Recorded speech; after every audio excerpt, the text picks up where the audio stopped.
Alright, it's been a minute since I opened the Finish or Fail doc. But you know what? I'm still optimistic that I can finish this within this year, and then I can do the 2023 Finish or Fail starting next season. Or next year. Anyway, alright, get rid of Cyberpunk. Let's get rid of that. And we gotta get random number generator. Oh, I didn't know Google could just do that itself. I was using the same website over and over again. How many do we have left? 42 shows. Awesome. I've only watched 10 shows since starting this.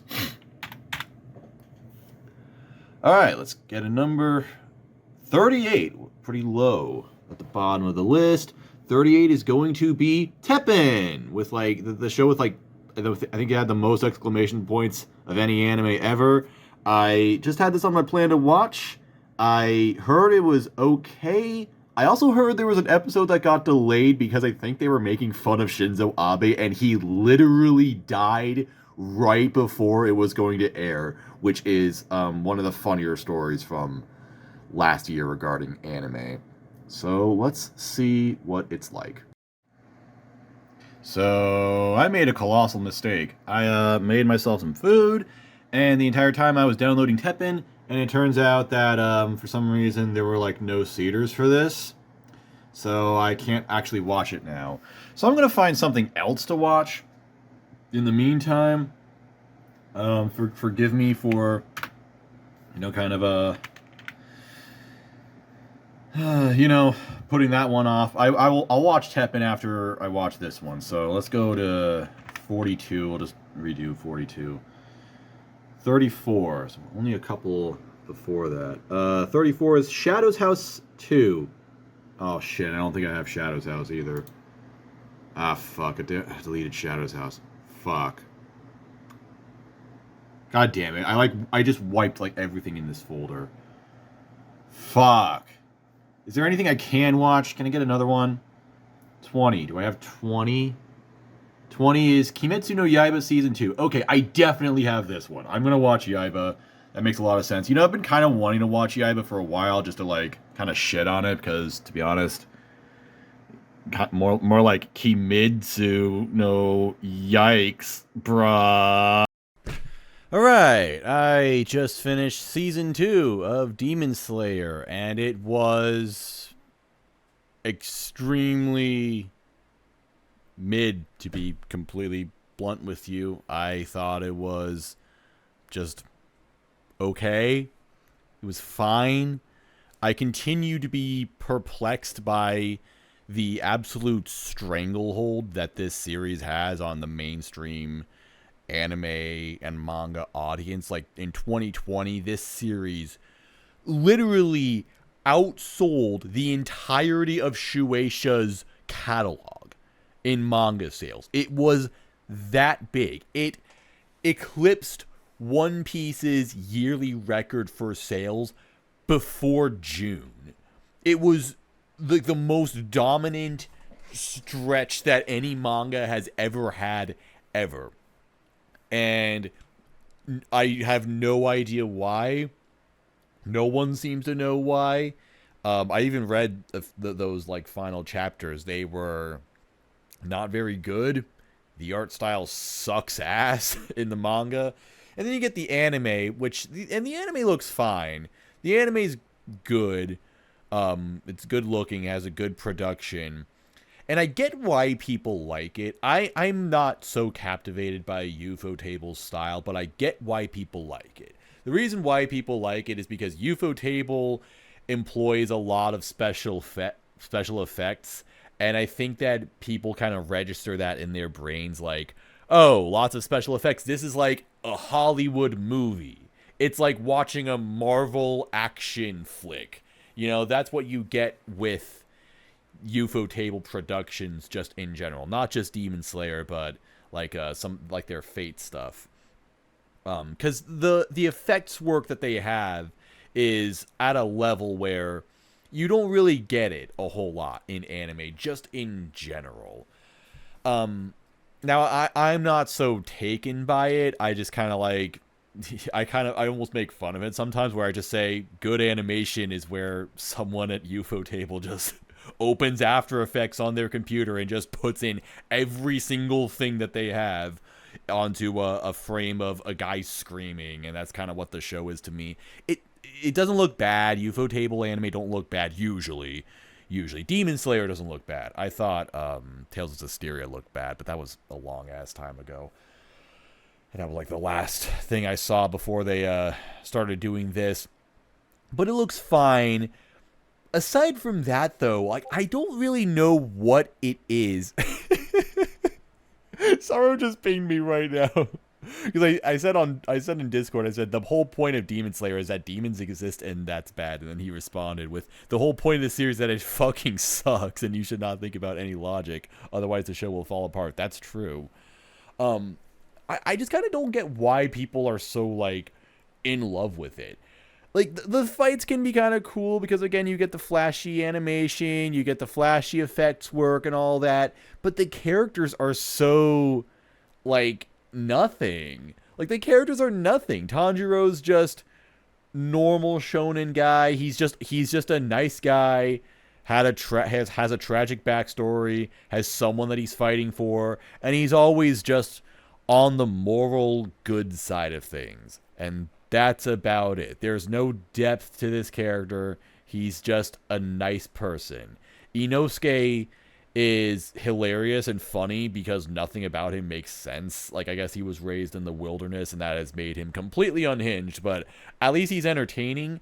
Zenitsu is the worst fucking person ever.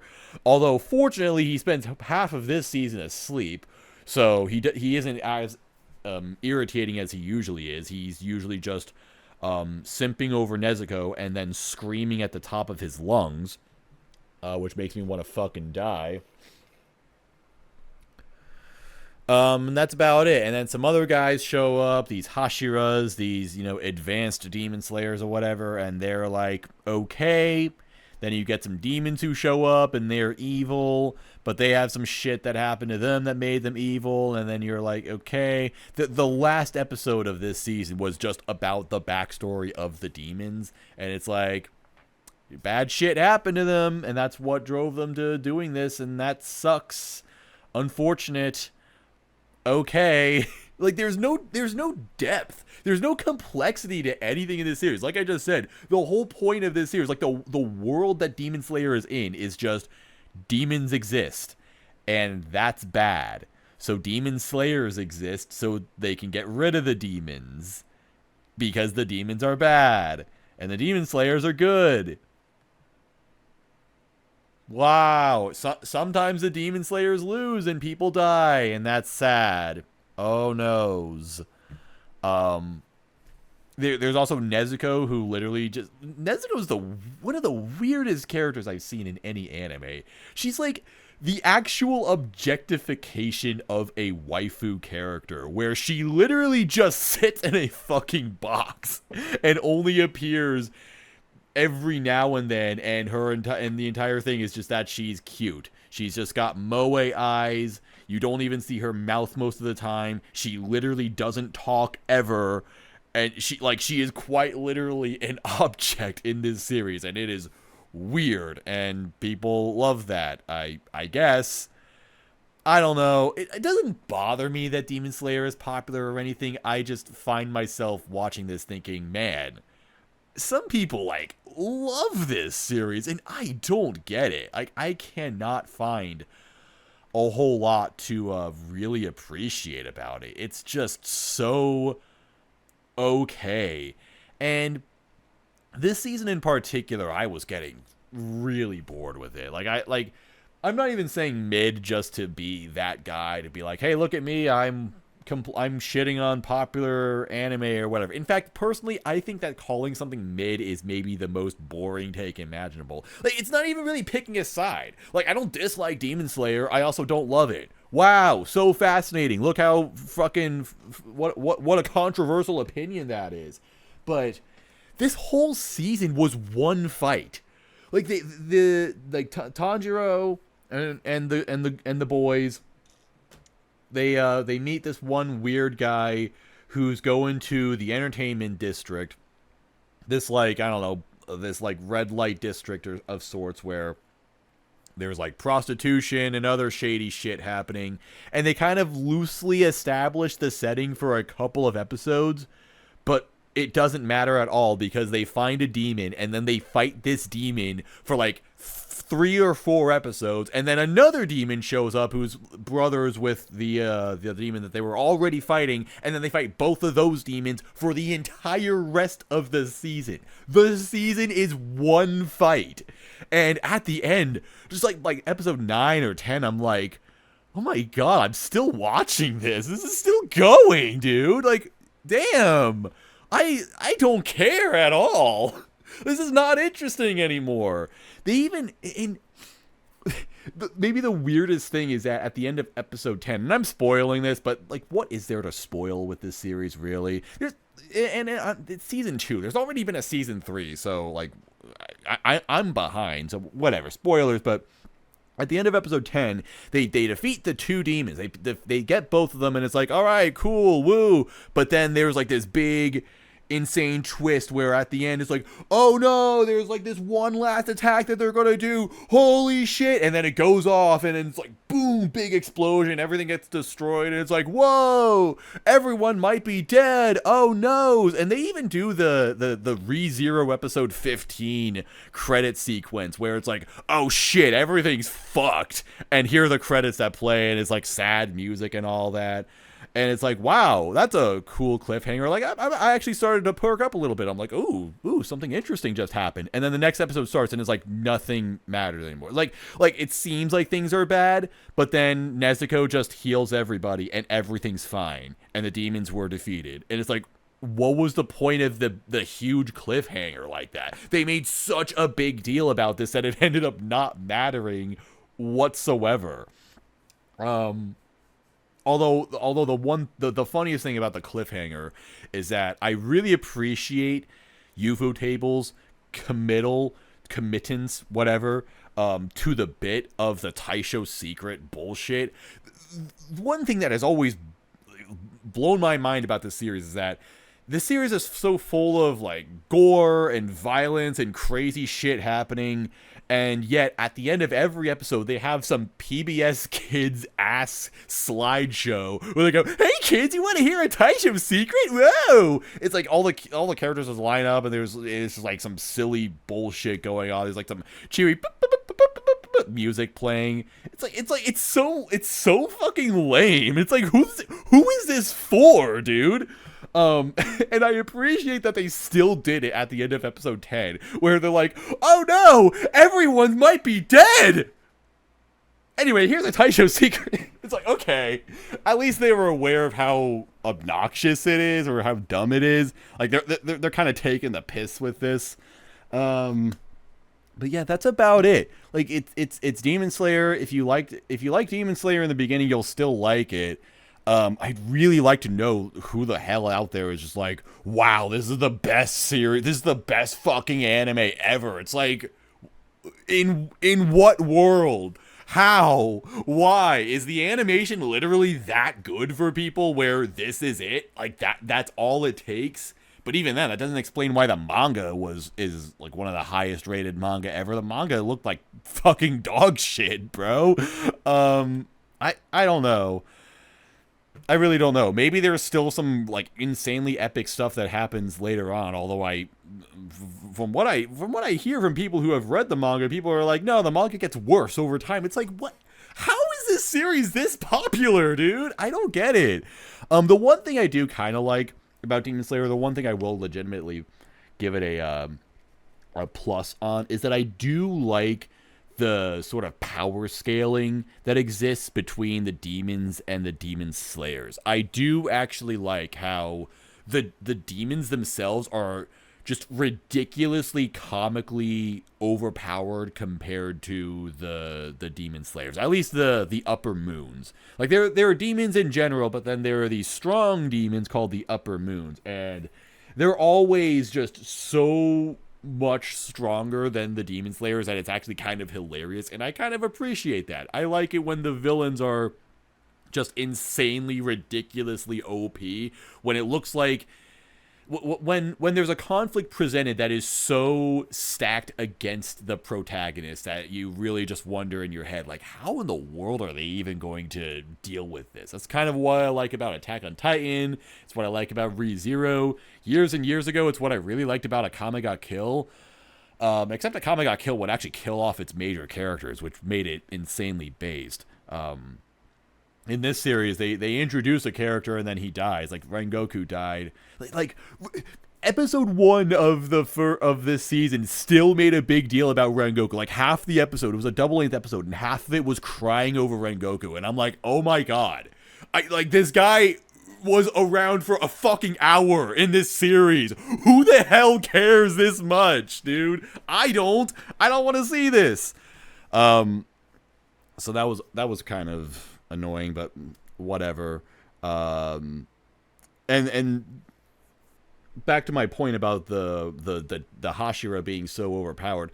There was a cool thing where it looked like they were able to get this one demon. It's like, okay, cool. They killed an upper moon. Good for them. But then actually the other upper moon showed up, one that was living inside this chick or something. And then it just like undid all progress that they had made in this fight. Like they spent like 3 episodes fighting this chick, and it took Nezuko going on this insane rampage, and then it's like all that was undone in 2 seconds by one other upper moon showing up and just being like, fuck you guys, get fucked. I like that about Demon Slayer. I like how the upper moons are just like, nah, we don't fucking care about you guys whatsoever. Hashira, you guys are fucking weak as shit. And at the end of the day, it still took all 3 of the main trio plus a Hashira to get those 2 demons. And then at the very end, they're like, yeah, that was the weakest one of the upper moons. Congratulations. And the Hashira himself lost an eye and a hand and has to retire. So it's like there are massive permanent consequences for losing in this series, and the main characters lose a lot. And I like that about Demon Slayer. I hope that continues. That's the most interesting thing about it, although it's going to have to stop being that at some point, because eventually the main characters are going to have to win, and that's probably going to be less interesting. But at least still for now, I do like how much stronger the villains are. So that's the coolest thing about this series. That was the most enjoyable thing about this season. Other than that, it was just a lot of fighting and yelling. And also the upper moon in this, the guy upper moon, had the worst fucking voice ever. Just the worst voice imaginable. And someone on the Discord was just like, well, that was the point. And it's like, okay, then it's bad. Like, I don't know what else to say. He just had the most annoying voice. But whatever. That's about it. Demon Slayer is just, it's mid. If you're already watching it, you probably have some opinion of it already. And if you're not, frankly, you're not missing out on anything, despite how much everybody hypes it up to be the best thing ever. It's just whatever. But there are worse series to hype up these days, so, I guess I shouldn't complain too much. All right, let's get to another one. Oh, I should have mentioned, by the way, that because of the fact that it's basically just one fight, it should have just been a movie. Like, if this was one movie, I probably would have enjoyed it, because I liked Mugen Train, but I guess TV series are better now because they had the Mugen Train movie like recut into a TV series, which is hilarious in a way. And I actually watched that just to get I don't know, just to get a refresher, I suppose, for this. That was like the only other point that I needed. This should have just been a movie. This had no business being 11 episodes, and one of them was double length, and the last episode was like an extra 10 minutes, so technically like 12, almost 13 episodes. Had no business being that long. This should have been a movie. But whatever, fucking, they're gonna find ways for this series to print as much money as possible. So it is what it is. All right, I'm gonna finally watch Teppen now because I forgot that I had to do that. All right, so I gave Teppen 2 episodes. I didn't really like the first episode. And I didn't like the second episode either. Now I have to sneeze suddenly. Alright, that's right. You're not getting me sneezing in this. So, it seems to be based on this very specific type of Japanese comedy. The best way, I guess the easiest way to describe it would to be three-man improv. That seems to be what it's about, and then it's just kind of like animating the skit as it goes along.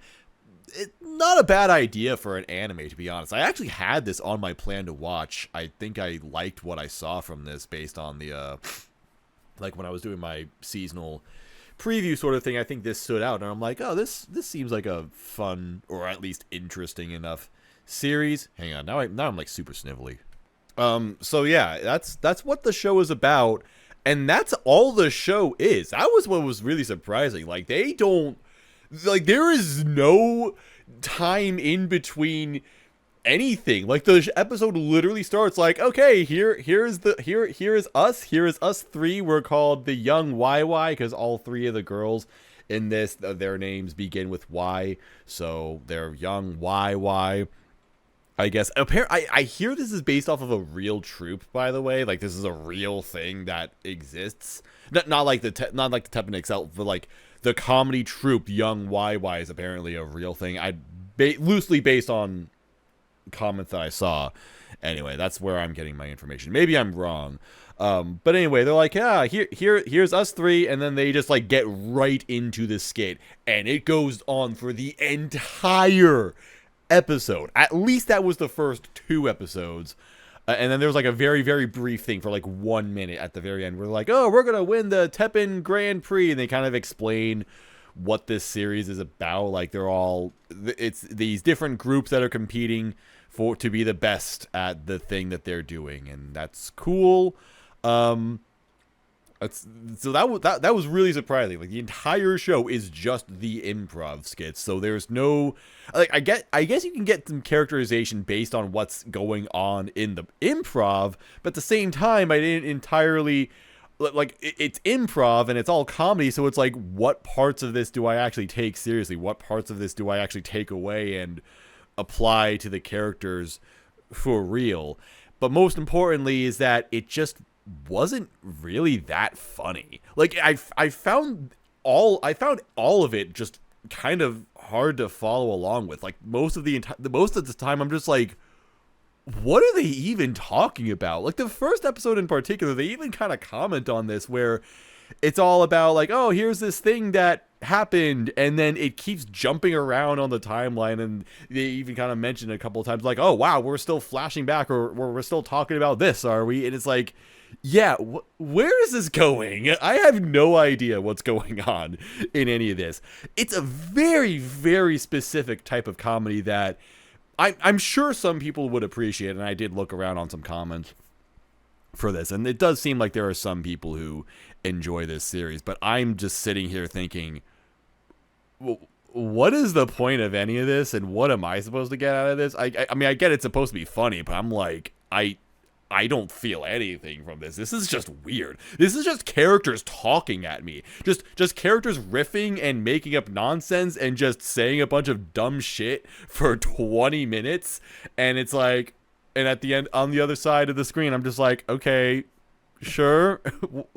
I guess I'm supposed to laugh, but I didn't really, like, there wasn't much of a punchline to anything, really. I guess the joke would be that everything that's happening is so weird and absurd, and they're all just kind of playing off of these different absurd things that are happening. I guess that would be the joke, but I just didn't really get anything out of it. I didn't connect with this series whatsoever, so I'm calling it after 2 episodes. The character art was kind of odd. Like, it was like weirdly janky, but in a way that was kind of funny, I guess. I didn't really like the character designs themselves. The acting itself was just, it was okay, about average. The OP is fantastic. I would recommend watching this OP. I don't love the song for it, but the visual style of it is really, really cool. I love when anime openings kind of have, like, they seem to follow this very linear sequence where it's like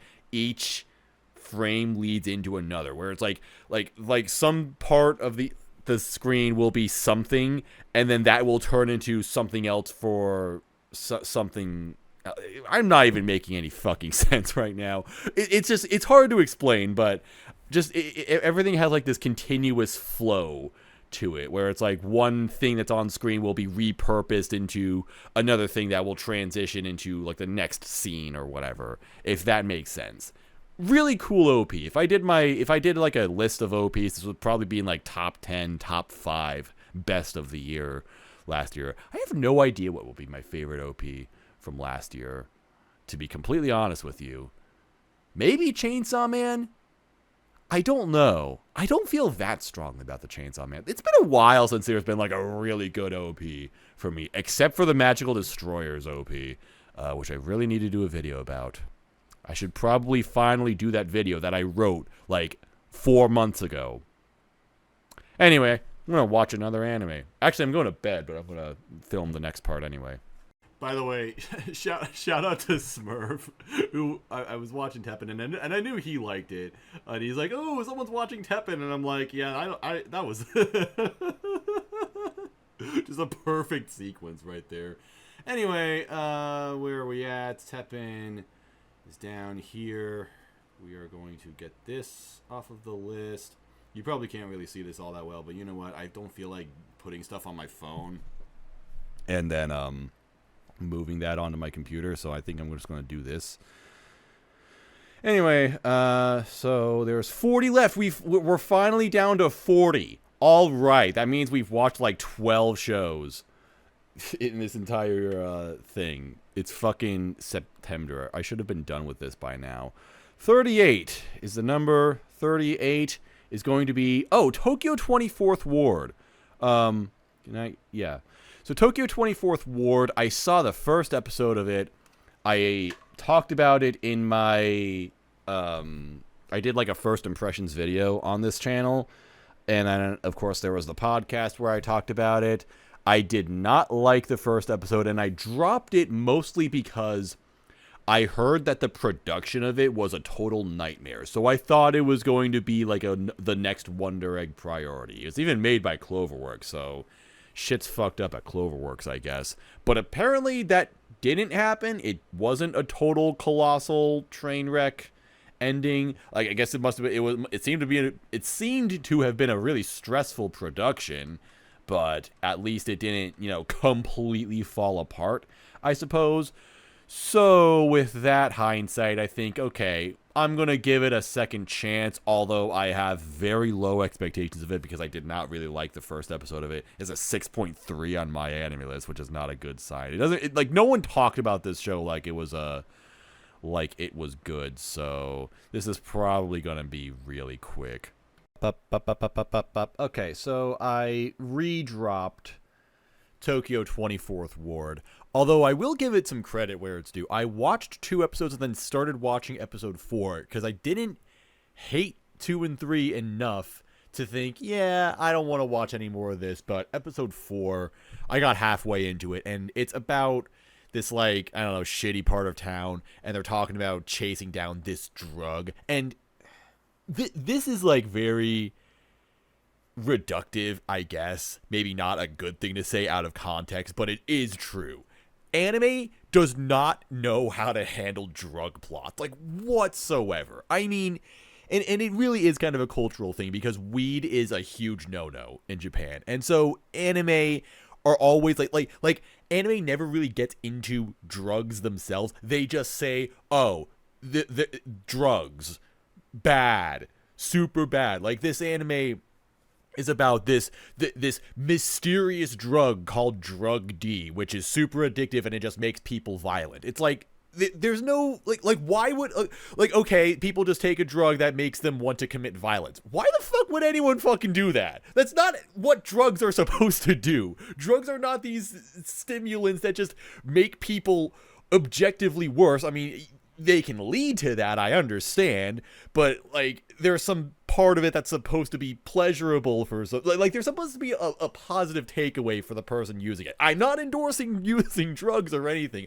I'm just saying that anime approaches drug use with absolutely no nuance whatsoever, and I'm seeing it in this anime, and I'm like, I don't want to watch 2, maybe even 3 episodes of this shit.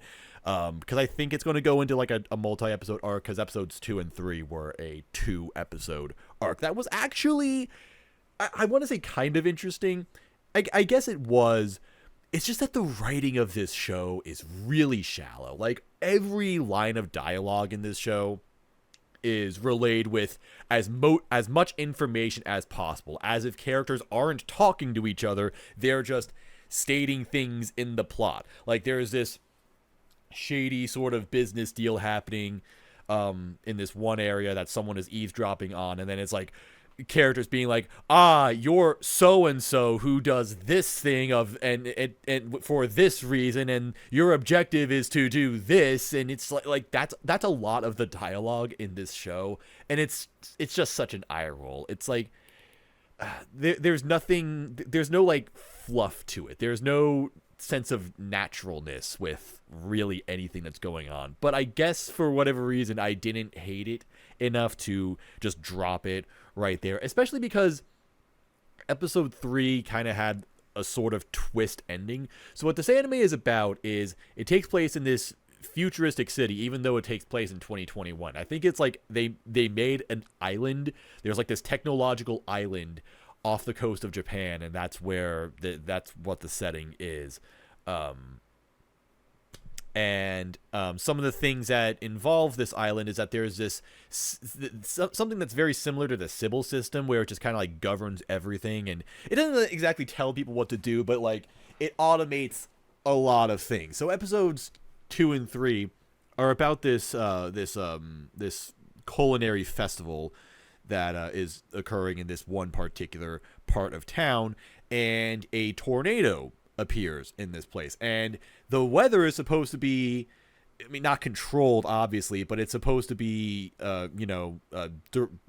told to the people through this same system. Like this system helps predict weather patterns and relay information to the people, and then it didn't tell anybody that this tornado was happening. And so the 3 main characters, they get a call from a dead friend somehow, and it tells them things that will happen in the future. So they get a call and it says there's going to be a tornado that hits this place, and you have 2 options. You can basically take cover in this one area however you can, but that's not going to save everybody, or you can try evacuating everybody, but the evacuation routes are also blocked, so that's not going to save everybody either. So it literally presents the trolley problem. They don't even pretend that that's not what it is. They literally say, oh, it's the trolley problem in this anime. In fact, episode 1, because I'm just going to assume people haven't seen my video of my first impressions where I reacted to episode 1. Episode 1 was about this train that was running automatically. There's no one actually piloting it, and for some reason, some chick got onto the tracks like a dumbass, and then she got stuck there. So then the trolley problem was, all right, do you just let the train run and kill this person, or do you stop the train and risk killing the people that are on it already? So it's that sort of thing. So this anime seems to be about these trolley problems where something bad is going to happen in the future, and it kind of relays relays. I didn't want to use that word. It exposes a flaw in this technological system, in this little thing that they've got going on this island, and the 3 main characters, they have to find a way to save everybody. Like how do they cut between the issues and find a way that is most beneficial to everybody? So that's what this anime is about. It's not bad. It's not a bad plot setup, but a lot of what happens is just people being really dumb, honestly. And another thing is just that, again, a lot of the dialogue just feels very objective based. Like, it's not characters talking to each other, it's people explaining the plot so that things can continue happening. It's just not a very well written series, and it's interesting because I looked up who the writer is. It's a Nitro Plus writer. I don't think it's Nitro Plus themselves are not credited for this story, but I saw like on Anime News Network, it's like this name and then Nitro Plus was next to it. But the guy who wrote this would end up going on to do Buddy Daddies in this year, which I actually don't remember like anything about Buddy Daddies. I only saw the first episode, but I remember liking it, and I think that's a show people really like. So it doesn't seem like this is some total hack fraud writer right here for what it's worth. It doesn't look like he had done any other anime work before this anime though. So interesting, but at least there's some bit of redemption. And another reason why I dropped this anime is because I heard that the production was just kind of a disaster. Like the one of the animation directors, I don't think it was like the lead animation director, but someone who did the guy who directed episode 1 and I think 3 and another one later on. Do I have it? Yeah, Kiminori Ito, who's done lots of stuff. He's contributed to lots of anime.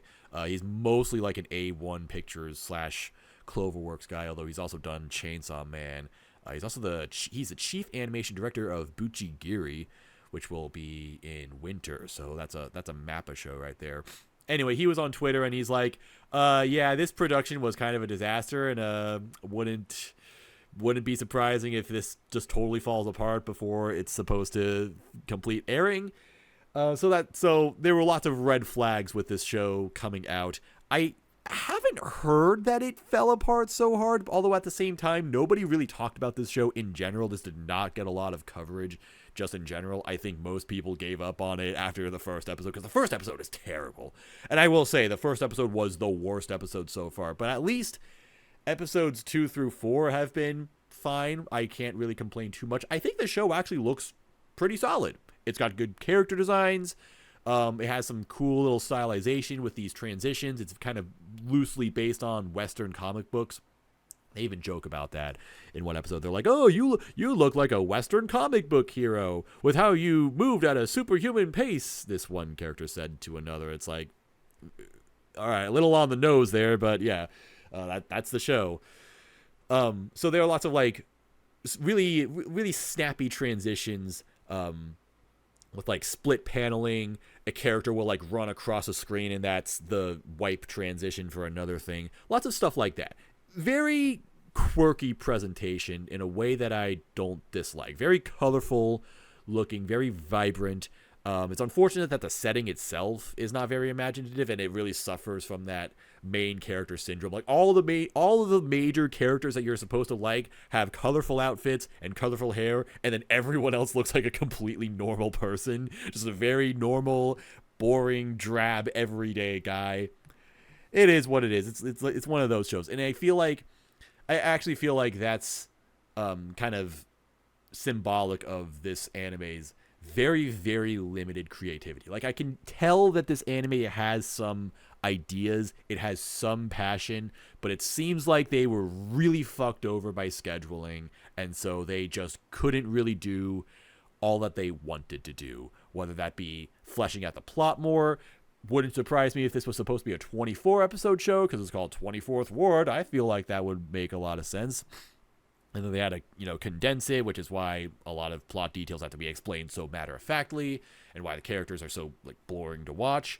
And the anime, and I say that the show looks good. I would say maybe it's like maybe slightly above average, and that's mostly just due to the style. It's not like it has crazy animation or anything. It's not presented that well. So it really does seem like some people tried with this anime, but there was only so much that they could do, and overall they made a product that is just really mid. Like, even now, I don't hate this anime. I just don't really feel interested in watching any more of it. Like, I was already on the fence, and then I saw those 2 episodes, and I'm like, I'll keep trying. I'll keep going. This is only like a 5 out of 10 so far, but why not? And just the more I'm watching of episode 4, I'm just like, you know what? Where's this show even going to go? Is it even going to end all that well? This is probably not going to last much longer. I'm not getting anything else out of it, so that's where I'm calling it. But it wouldn't surprise me if there were some people out there who were like, yeah, this was a really fun show. I kind of wanted to think that as well. I kind of wanted to be at the end of it. I kind of wanted to get through the entire thing and be like, that was a decent 6 out of 10 enjoyable experience. Okay, not bad, 24th Ward. But hey, for what it's worth, watching 3.5 episodes was a lot better than when I first started it, where I only watched 1 and immediately put it down thinking, this show fucking sucks. Also, I will credit The OP. I owe the band Survive Said the Prophet a bit of an apology, because when I did my first impressions, I shat on that OP and how much I disliked it. And I still don't like the OP all that much, although it does have some cool visual flair to it. But this is really interesting. I think Survive Said the Prophet might be masters at making good songs, but not good OPs. Because this is exactly how I feel about the first Vinland Saga OP, Mukanjo. I like, if you know me, you know that I hate that OP. I shit on that OP so regularly. But the full version of that song is actually good. Like, Mukanjo was a great song. It's just condensed into a 90-second OP in a really terrible way, because I just hate how, like, annoyingly melodramatic the song sounds. And then at the very end, it just ends with, like, just like this weird screamo freak out at the end that just, it's comical, frankly.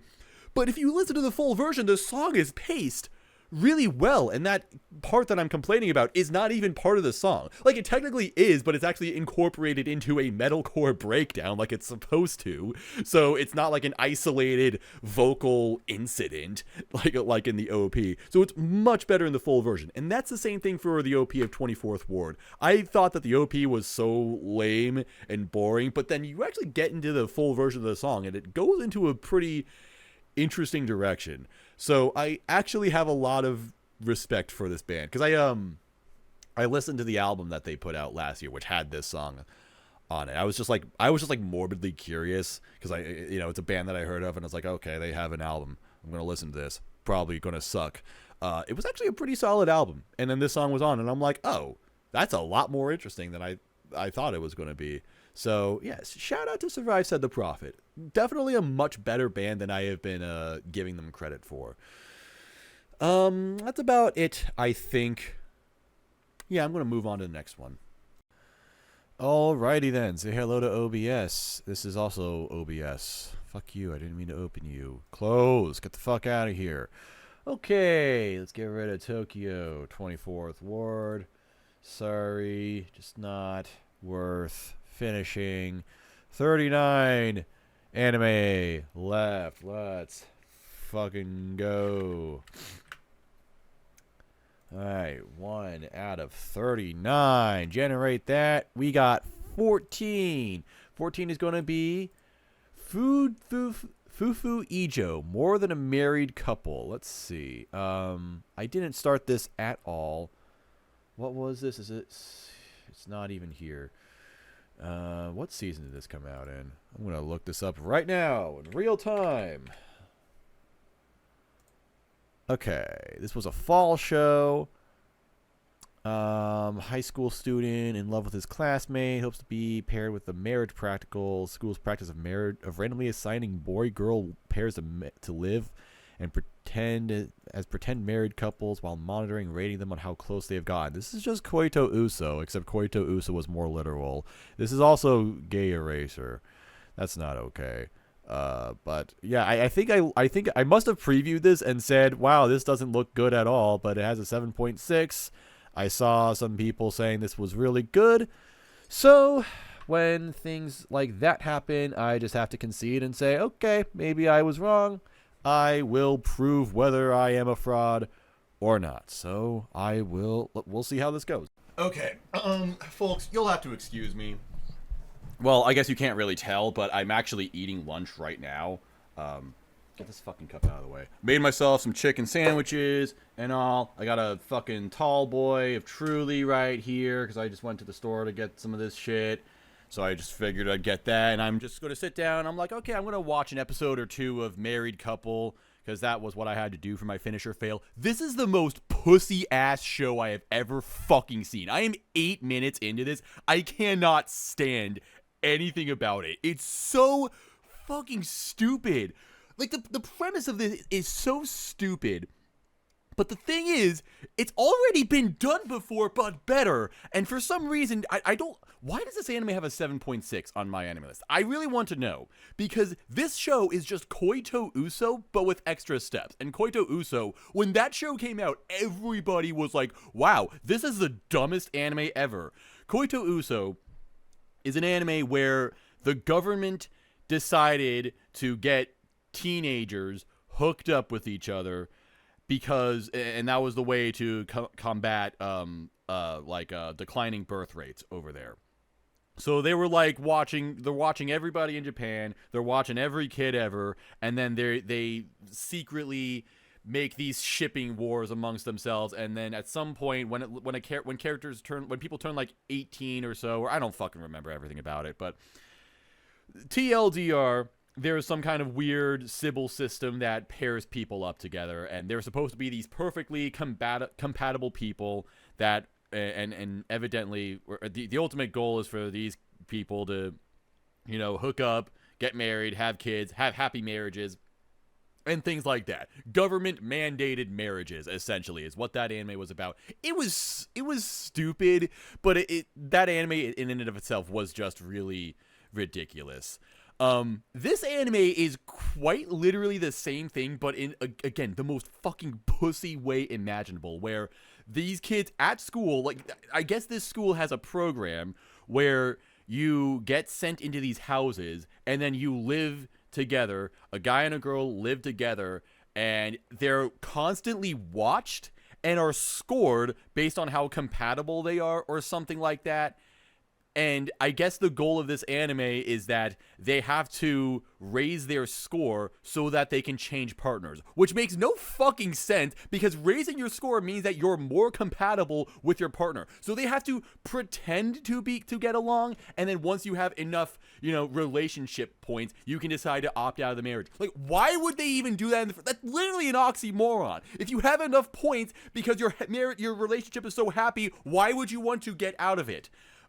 That's apparently the whole crux of this anime, because they decide they want to scam the system because these two kids hate each other. It's just so fucking stupid, and the characters are so obnoxious. The main girl is just some gyaru, and that's just her entire personality.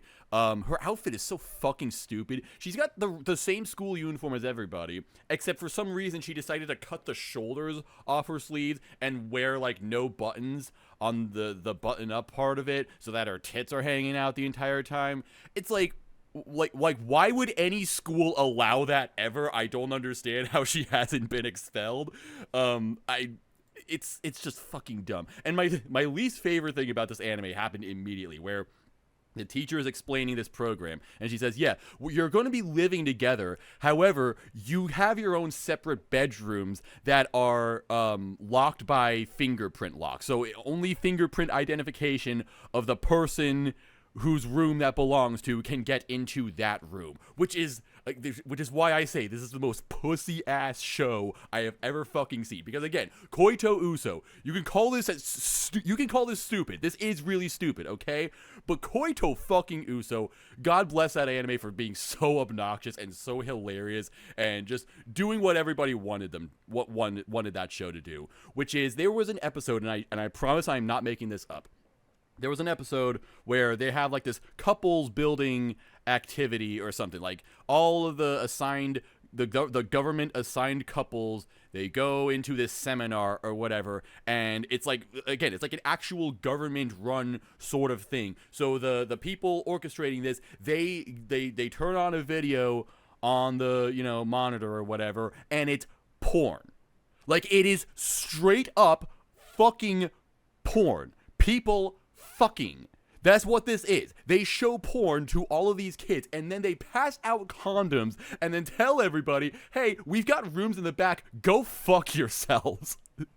That's what happens in this anime. Like, it's like, again, the stupidest thing I've ever seen, but it's so stupid that it's actually genuinely funny. And then you got this anime, I was like, no, please don't have sex with your pretend married partner, okay? Like, what the fuck is even the point of this? Why is this even happening? Again, and they have to be constantly watched. Like, I would fucking kill myself if I was in this program. Like, I have to live in a house where there are cameras in every fucking room. Wow, that sounds wonderful. That's a great way of building a happy, healthy relationship. This anime is so fucking stupid. I have no interest in this whatsoever. I'm going to stop right now. I am not even marking it on my anime list because I have that little respect for it. And also, this anime gave me a mild Hajime no Gal PTSD flashbacks. Where this is another anime about some really unlikable kids who are just kind of weird and unlikable, and then the hot big titted girl of the school or whatever ends up liking the main character for some reason. Granted, Hajime no Gal was like infinitely more. Hajime no Gal is literally the trashiest anime I've ever seen, and I say that with in all of the wrong ways imaginable. Like, it's not even a guilty pleasure kind of trash. It's like, if you watch Hajime no Gal and get any amount of enjoyment out of it, you have a problem. You seriously have a problem, and I do not want to talk to you. So, I mean, this anime isn't that bad, but the main character's one trait is that he's obsessed with some old school fucking Final Fantasy dating sim or something. It's obnoxious. It's stupid. It's so fucking stupid. This anime is so stupid. God, I hate that I added this to my fucking finish or fail list because I couldn't even get halfway through the first episode. I couldn't even finish eating 2 chicken sandwiches before I decided that I want no part of this anime. So we're gonna watch something else now. Fuck, that anime is so bad. All right, well, at least that's an easy exclusion from the list. Where the fuck was that? Fuufu, Ijou. God, what a terrible series. Okay, so I added Shield Hero Season 2 to the list because Shield Hero Season 3 is coming out, and I thought that I added it. There might have been a reason. Like, I might have refrained from adding it. Maybe I, like, thought about adding it, but I don't know, and then decided against it, but I decided to change my mind again, and I just have Shield Hero on here. Watch me roll it right now. 35. Is that... Did I just fucking... Oh, it's slow loop. Okay, that was really close, though. Holy shit, that scared me. Okay, so slow loop. I've seen 2 episodes of slow loop. It's that fishing anime with the girl with the dead dad, and I think another girl had a dead mom, and then their parents are remarrying or something like that. Kind of weird. It has some, like, low-key, unhinged dialogue in this anime, just kind of out of nowhere, but it seems like a quiet, comfy, slice-of-life anime. Might be something that I'll just watch and then get some extra work done around with some other projects that I have, so cool that I'm rolling this one. I probably won't drop this one. Well then, I have finished Slow Loop, and that was a very okay anime, I suppose. I don't have too much to say about it, which is both a good and a not so good thing. I mean, is it not a good thing if I can't say too much to praise it, but at the same time I can't really do much to complain about it. It's fine. It exists. It's a moe slice of life anime about fishing, and it's, you know, what you would expect. It's got some practical tips for going fishing, specifically like fly fishing in smaller bodies of water. And then it also has some tips on how to cook certain things. Everything it taught was in one ear and out the other because, frankly, I was not paying attention for most of this anime, which is not a problem. I'm not complaining about it. I just wasn't all that interested in it to begin with. But it's a very quiet and, as the name might imply, slow anime. I mean, slow loop is some kind of terminology in fishing, but it is a slow and very relaxed feeling anime. So it's comfy.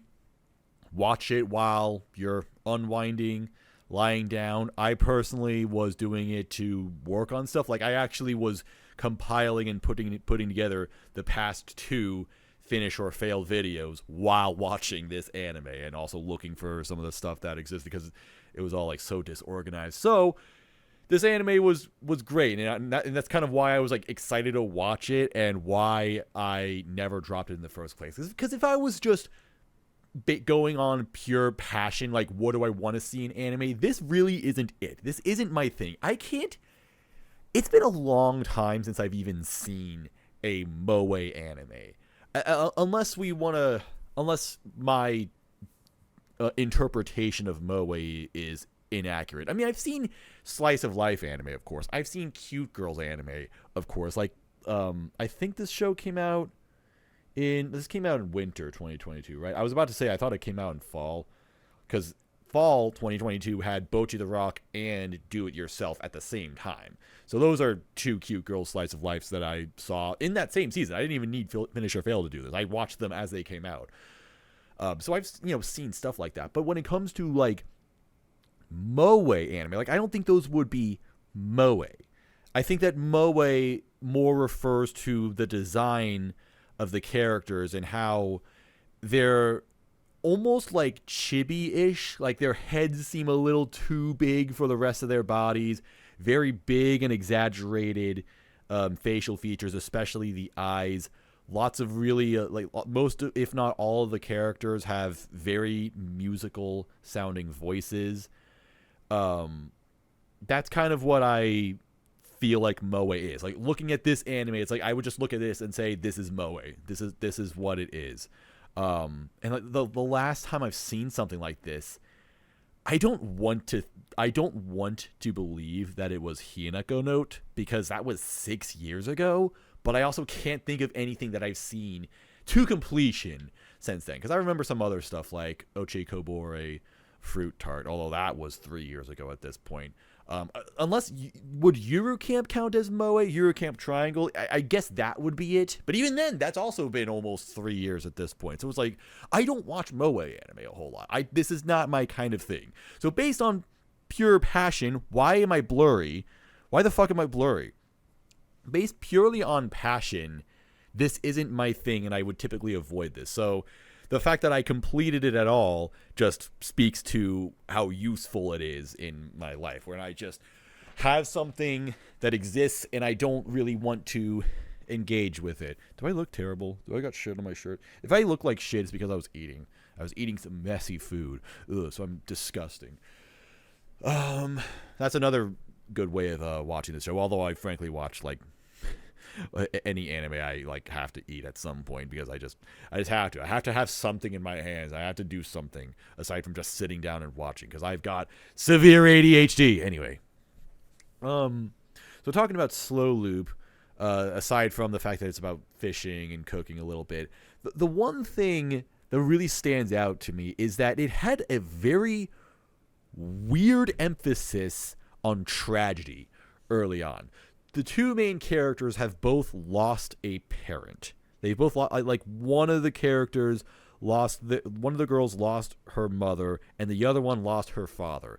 But then their remaining parents, for basically just by coincidence or whatever, they end up marrying. So these two girls become sisters.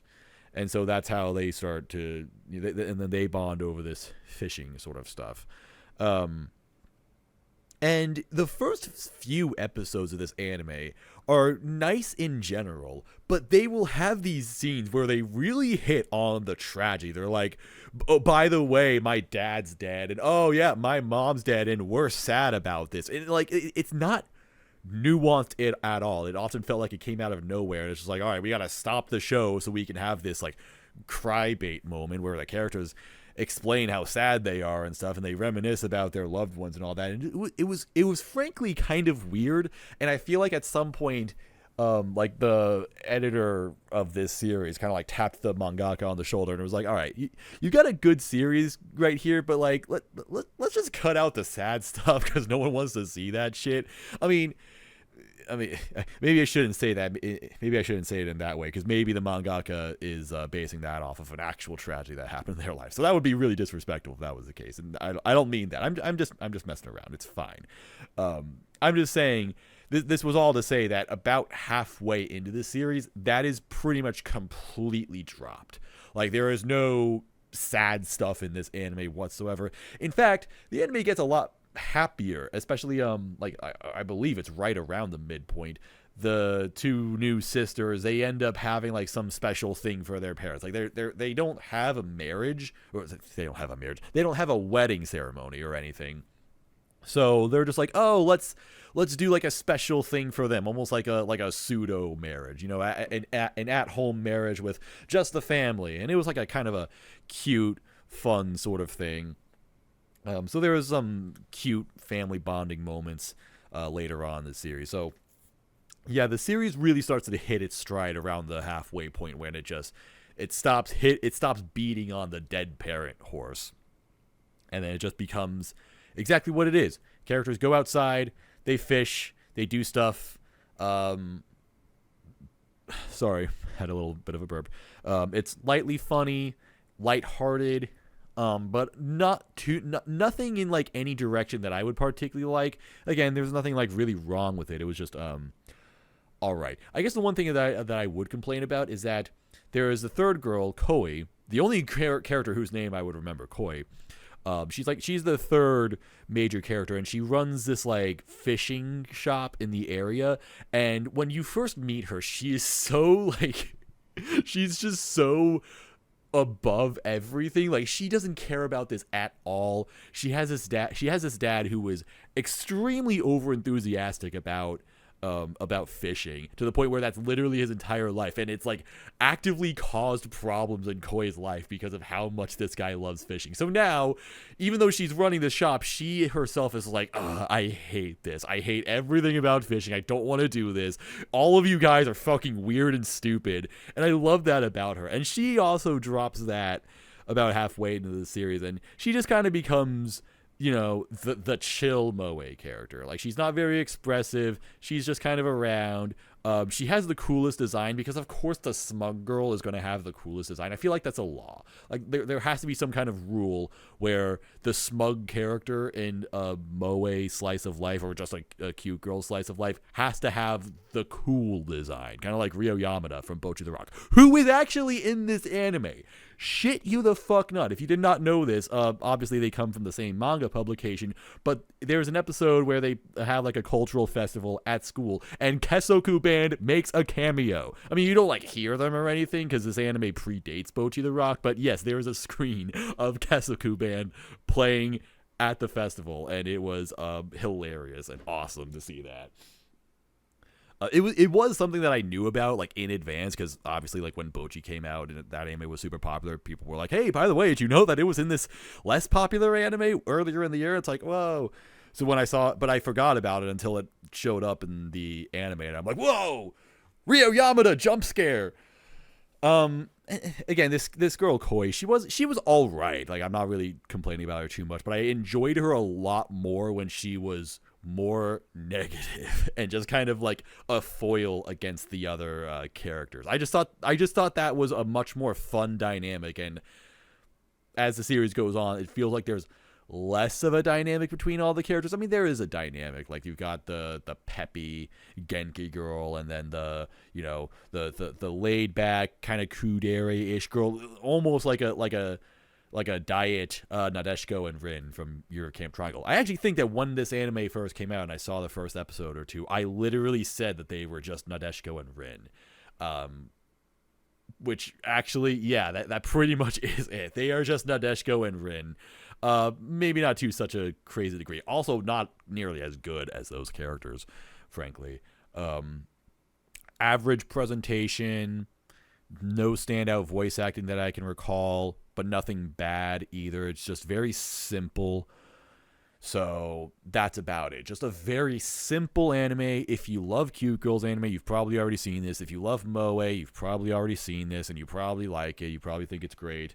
That's about it, though. I just watched it pretty much for the sake of it. I didn't feel like not watching it, so good for it. I salute you, Slow Loop. I'm going to watch something else now.